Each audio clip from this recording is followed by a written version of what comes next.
30 years in this industry. Yeah, man, you know, it's funny. So my youngest son is 14 now. That's how old I was when I started. You know, I'm 44 now, I look at him, and I think all the things that were going on around me at that time and what it was like starting, and now I can't imagine that that's what happened, but at the time it felt very natural, and it felt very safe, even though it was not. You know, I mean, but I'm just grateful, man, like, to be able to do something like this for 30 years, I gotta be one of the luckiest people alive, man. Like, I don't know that I've ever really had any other job.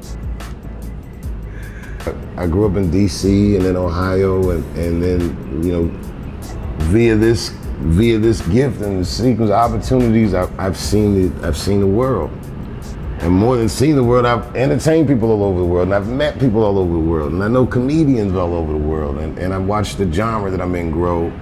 And right now, in particular, I think it's a very exciting time for comedians. And it's a good time to be a veteran of comedy. You know what I mean? Not of war. Comedians have been getting beat up pretty bad recently, and we're somehow nowadays expected to speak with the precision of attorneys or politicians. We are not. I don't think people pay money to see a guy speak precisely. I'm not saying it to be mean. I'm saying it because it's funny. And carefully. I don't think they want to pay to see somebody worried about the repercussions, what they say. They just want to see someone try to get at something honest. It's not that serious. The First Amendment is first for a reason. The Second Amendment is just in case the first one doesn't work out.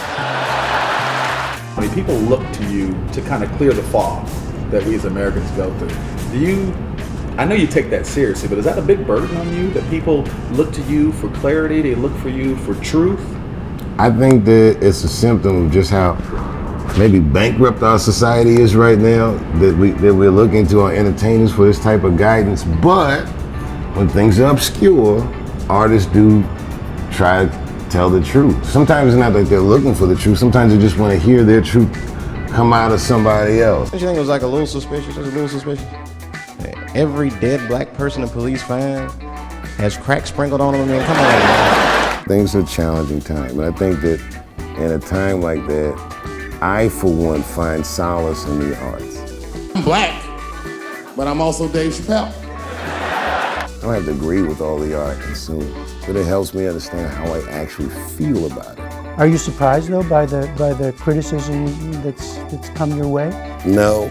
Be as if you heard that chocolate ice cream itself had raped 54 people. What the world has now is the internet for those people to voice their offense. So they can make something out of nothing. They can spin your work and make something that's beautiful look like it's ugly. You'd say to yourself, oh man, but I like chocolate ice cream. I don't want it to rape. And I think in this cyberspace world that people need an entertainer that looks them in the eyes and says the things that they feel. Don't let these bitch-ass niggas button your lip. Say it anyway. And this idea of talking to people this way and them listening, but it means a lot for people to be able to stand up somewhere and say, well, this is what I think, or this is how I feel. You know, no, it's like getting divorced in the 50s. People didn't go to divorce court, they just look at their wife like, baby, I'm gonna go get a pack of cigarettes, I'll be right back. And I don't mind that people get upset. Some of this criticism, like, is helpful. Like, I get educated by it. I don't necessarily agree with all of it, but I learn about a lot of things, you know, just from my critic. I like making memories. Sometimes I do all this crazy around my colleagues just so that they can tell their friends I did it. Now, granted, comedians make mistakes. It's part of the job, you know, and some mistakes are easily forgivable. Some are wildly more extreme. And I know that the only difference between a poor black person and a poor white person is that a poor white person feels like it's not supposed to be happening to them. But the idea is that we want a society where we are allowed to make mistakes. I'm of the belief that the best comedians bomb hard. When they bomb hard. You take chances. Sometimes you fall flat, sometimes you do great. We're able to voice our opinions and change our opinions. But you gotta do that in your life.